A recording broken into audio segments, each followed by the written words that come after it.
Boker Tov à tout le monde. Nous sommes toujours parashat Bechukotai. Im Bechukotai telechu. Le mot chok, chuka, loi dans la Torah, c'est une loi qui n'a pas été expliquée. Un grand nombre de nos mitzvot n'ont pas été expliqués par le Créateur. Chok, on ne comprend pas. Par exemple, les règles de pureté et d'impureté sont des chukim. Les règles du kasher et du non kasher, ce qu'on a le droit de manger et ce qu'on n'a pas le droit de manger, sont des chukim. Les règles de korbanot sont des chukim. Beaucoup d'autres règles dans la Torah sont des lois qu'on ne comprend pas la raison. Et la question qui se pose, selon Rashi qui a expliqué que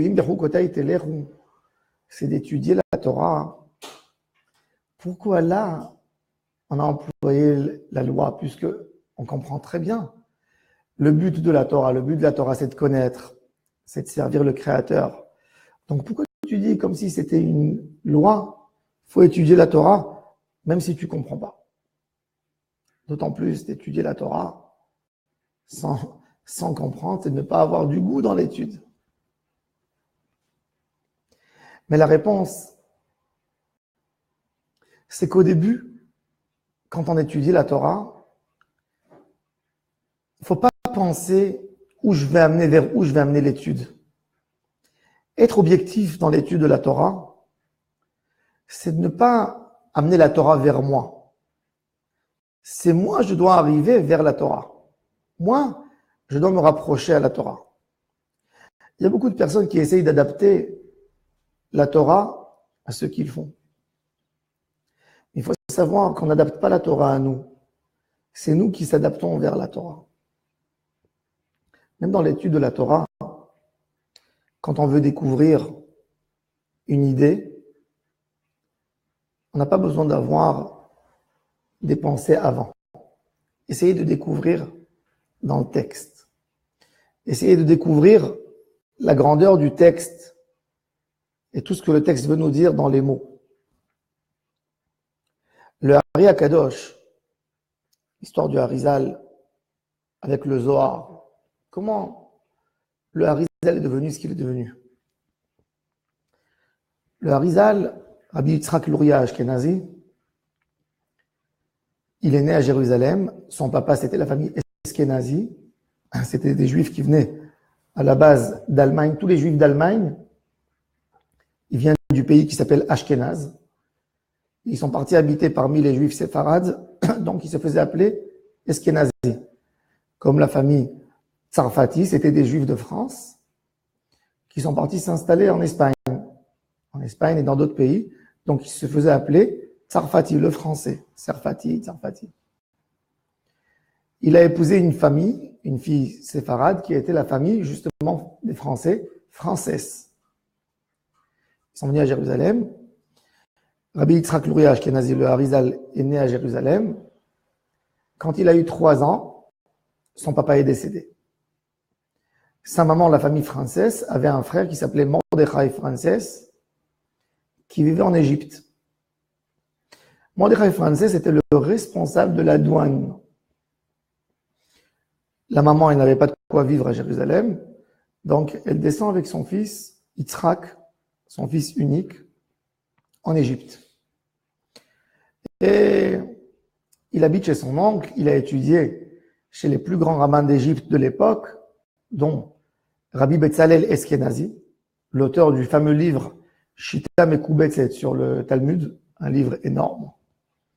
Il a étudié chez Rabbi David Ben Zimra, le Radbaz, qui était un des rabbins d'Égypte à l'époque. Et à l'âge de 17-18 ans, un jour, son oncle vient et lui dit « Mon neveu, j'ai un cadeau pour toi. J'ai trouvé dans la douane, aujourd'hui, il y a quelqu'un qui est venu et qui a laissé une boîte en bois avec des manuscrits. Et quand un jour je vois ce livre, c'est le Zohar de Rabbi Shimon Bar Yochai. Il n'a jamais été imprimé encore. le Zohar. Et je te donne ce livre. Essaye de voir qu'est-ce que tu comprends dans ce livre. Le Harizal, qui a étudié toute sa vie jusqu'à cette époque que le Talmud, un peu de secret de Kabbale, mais pas le Zohar, et il a le livre du Zohar en main. Il essaye de déchiffrer les mots et il ne comprend rien. Rien. Qu'est-ce qu'il fait?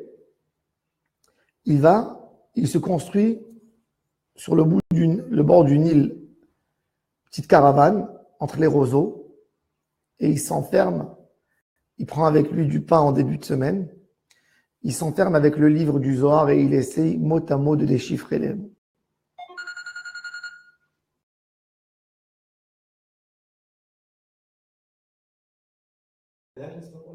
Il a 17-18 ans, le Harizal. Il essaye de déchiffrer les paroles du Zohar et il n'arrive pas.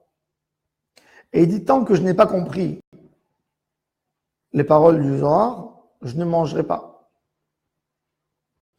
Et il racontait à ses élèves que ses dents en noirci, de famine, de peine. Et il dit, c'est que après,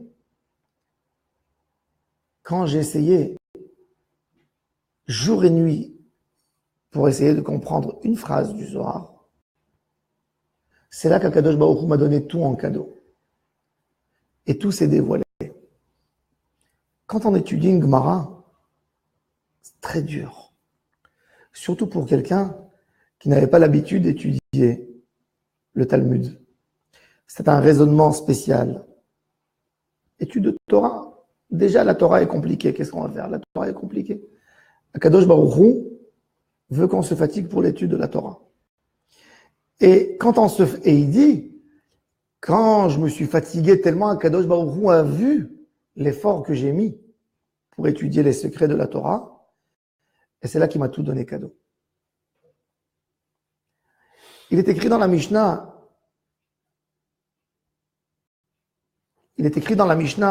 dans la Gemara, Masechet Megillah, la Gemara, elle nous dit, Yagata ou Matzata.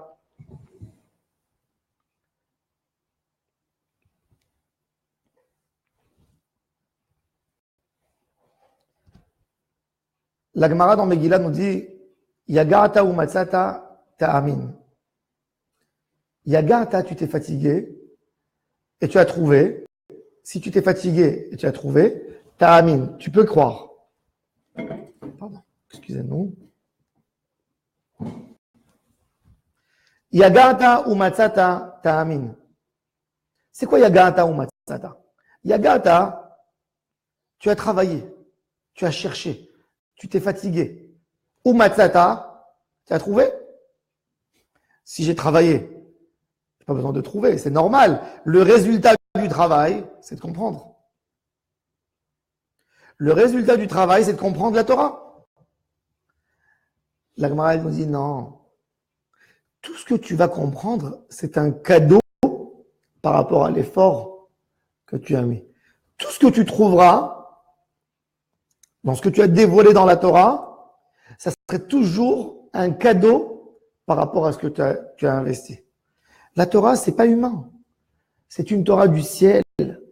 C'est une sagesse extraordinaire. Que quand tu dévoiles des secrets, quand quelqu'un il étudie un peu les secrets de la Torah du Hari HaKadosh, tu ne peux pas dire ces paroles sans avoir Ruach HaKodesh. Des chiffres, des guimatriotes énormes qu'on ne peut pas les comprendre sans avoir Ruach HaKodesh. Et tout ça, c'est que grâce à l'étude de la Torah, grâce au fait que tu t'entêtes, que même quand tu ne comprends pas la Torah, quand elle est pour toi comme un texte qui n'a aucune compréhension, et tu t'investis, c'est là que tu peux comprendre la Torah. Rabbeinu, un jour, il mettait son tzitzit, son talit, et un de ses élèves qui est venu, il a dit, Rabbi, peux-tu me dévoiler le secret du tzitzit? Alors Rabbeinu lui a dit, si tu savais, j'ai versé des larmes pour comprendre c'est quoi tzitzit, plus que les trames qu'il y a dans ce tissu.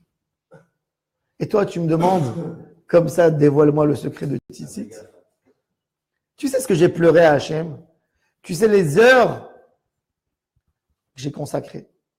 Il faut savoir que chez Akadosh Baruch Hu, c'est pas la quantité des connaissances qui fait de nous un homme chez Hachem.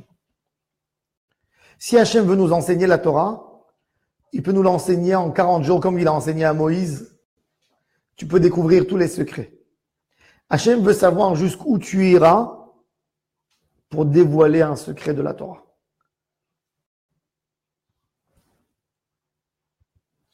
Un jour, le Rav, chez nous à la Yeshiva, il a posé une question. Il a posé une question en Gemara, à la fin du cours, et c'était vers 1h, on sortait en récré pour aller manger. Il a posé une question très puissante, très très forte, qui met en doute tout ce qu'on a compris dans l'étude de la Gemara avant. Et il a dit, bon, le cours est terminé. Et tous les élèves ont couru et ils sont sortis dehors.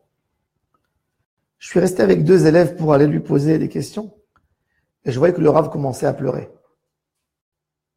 Le Rav pleurait. Je dis, Rav, pourquoi tu pleures? Il a dit, vous savez, je pleure quand je vois la différence. Il dit, moi, quand j'avais 15 ans, notre Rav nous avait posé cette question. Les élèves ne voulaient pas sortir de classe. Et là, le cours s'est terminé. Je vous ai posé une question qui aurait dû vous perturber. Et tout le monde va manger normalement. Comment vous pouvez aller manger? Comment vous pouvez aller manger? Je pleure cette distance entre les générations. On a 50 ans qui font la différence entre nous. Regardez où vous êtes, où nous étions nous. Quand tu ne comprends pas une Torah, tu pleures à Hachem, tu veux qu'il dévoile ses secrets. Il y avait un des plus grands rabbinim de l'époque. Il voulait un gendre pour sa fille. Il voulait marier sa fille. Il était très riche. Il a dit, moi je veux le meilleur bachour de la yeshiva. Donc, il dit, je vais aller dans une yeshiva, je vais poser une question. Celui qui me répond une réponse, c'est lui qui sera choisi pour être mon gendre. Ça veut dire c'est la personne qui a la meilleure tête dans la yeshiva. Et il tombe dans quelques yeshivot, il pose la question et personne qui arrive à lui répondre. Il arrive dans la yeshiva de Vologine. Vologine. Et il vient, c'est un des plus grands de la génération. Le Rav l'honore à faire un cours, il explique le sujet et il pose la question. Et il lance comme ça à la fin, je veux savoir qui est capable de me répondre une réponse à ce que je pose. Celui qui me répondra, il sera vraiment récompensé. Il dit pas quoi. Je suis à la yeshiva ici encore 2 jours. Je voudrais entendre une réponse sur cette question. Et voilà les élèves, chacun à son tour, ils essaient de lui répondre. Ils disent c'est comme ça, c'est comme ça. Et il leur montre que c'est faux. Les réponses, c'est faux, c'est faux, c'est faux. 2 jours. Il fait la prière de Mincha. Et il sort de la yeshiva. Même dans cette yeshiva, il n'a pas trouvé quelqu'un qui peut lui répondre la réponse. Lui, il savait vers où orienter la réponse. Il appelle le carrosse pour venir le prendre. Et il sort du village de Vologine. Et il y a un garçon, il s'appelait Rabbi Hillel de Paritch. Rabbi Hillel. Il court derrière le carrosse et il dit « Arrêtez, arrêtez !» Et le Rav dit au cocher « Arrête, il doit avoir une réponse. » Il s'arrête, il descend du carrosse. Il dit « Oui, mon garçon, tu as une réponse à me répondre ?» Il dit « Rabbi, je n'ai pas de réponse, mais tu peux pas quitter la yeshiva quand même sans nous dire quelque chose. Déjà 2 jours, je dors pas. Je veux savoir cette réponse. Tu n'as pas, toi, une réponse ?» Il dit « Monte avec moi. C'est toi que je veux. C'est toi que je veux. » On a des questions. Depuis quand on a mal mangé parce qu'on n'a pas compris quelque chose? Depuis quand on a mal dormi parce qu'on n'a pas compris quelque chose? Akadosh Baruch Hu, qu'est-ce qu'il veut? Il veut cet effort exceptionnel de dire, je n'ai pas compris. Hachem, je ne te lâche pas si je n'ai pas compris. Moi, je ne te lâche pas. Je veux comprendre. Je veux voir ta grandeur. C'est ça la grandeur de Moshe Rabbeinu.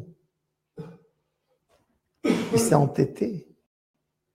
Abraham Avinu, dans sa recherche vers Hachem, il s'est entêté pour connaître la vérité. Si tu t'entêtes pas dans la Kedusha, tu ne peux rien comprendre. C'est pour ça que Rashi, il a employé Imbechu Kotai Teleron. Des fois, la Torah, elle te paraît comme quelque chose d'incompréhensible, comme une loi. Tu dis, oh, moi, je pourrais étudier un jour. Moi, je pourrais finir le Zohar. Moi, je pourrais finir le livre Etzraïm du Harizal. Moi, je pourrais finir tout ça. Oui, toi, tu pourras finir. Mais moi, je ne comprends pas. Moi, je ne sais pas lire l'hébreu. Même quand je lis, c'est comme si je lisais du chinois. Est-ce que tu es capable? Commence à étudier. C'est difficile. Mais c'est très difficile. Je vais étudier 10 heures pour comprendre une ligne. Oui. Si tu passeras les 10 heures pour comprendre la ligne, Akadosh Baruch Hu, il va voir ce que tu as mis comme effort pour comprendre. Et c'est là que tu vas recevoir tout cadeau. C'est comme quelqu'un qui grimpe sur une tour, il est fatigué. Mais il dit, celui qui a construit cette tour, forcément qu'il a laissé le moyen pour monter jusqu'en haut. Ben, un idiot, le but c'est de monter en haut de la tour. Et quand il arrive au 70e étage, il n'a plus de force, et c'est là qu'il voit l'ascenseur, et il appuie le bouton et il monte jusqu'en haut. Akadosh Baruch Hu te dit, tu commences par misère, et tu finis par bonheur. Parce que le bonheur d'Hachem, c'est un cadeau. Quand Hachem il voit tes efforts que tu mets pour comprendre la Torah, c'est là qu'il te donne toute la Torah cadeau. Toute la Torah cadeau. Tous les tzadikim, quoi, on pense qu'ils sont nés génies. Moi, j'ai horreur des livres qui nous racontent des histoires sur les rabbanim qui disent, tu sais, à l'âge de 3 ans, il connaissait la Torah. À 10 ans, il parlait avec les anges. À 15 ans, déjà, il était au ciel. Arrêtez avec vos histoires. Raconte une histoire. Qu'est-ce que j'admire dans Rabbi Akiva? Un homme ordinaire, berger. À 40 ans, il ne savait ni lire ni écrire. 24 ans après, c'est le maître de la génération. Hein? De plusieurs générations. Le maître de la Torah. Toute la Torah orale, c'est Rabbi Akiva. Rabbi Meir, c'est son élève. Rabbi Shimon Bar Yochai, c'est son élève. Rabbi Yehuda, c'est son élève. Rabbi Yossé, c'est son élève. De quoi il a commencé? De rien. Je dis des fois à quelqu'un il me dit, moi, j'ai 60 ans. Ça y est, moi, j'ai raté déjà. Je dis, écoute, le taux de vie aujourd'hui, il est 85 ans. Commence à 60 ans. Ne sois pas Rabbi Akiva complet. Sois à moitié Rabbi Akiva, c'est pas bon? C'est pas bon d'être la moitié de Rabbi Akiva. Mais Rabbi Akiva, vous croyez que quoi? Nous, on a aujourd'hui tout. Tu as tous les livres. Tu as l'édition Art-Scroll pour comprendre. Tout le Talmud, il est traduit. Tu as le Zohar traduit.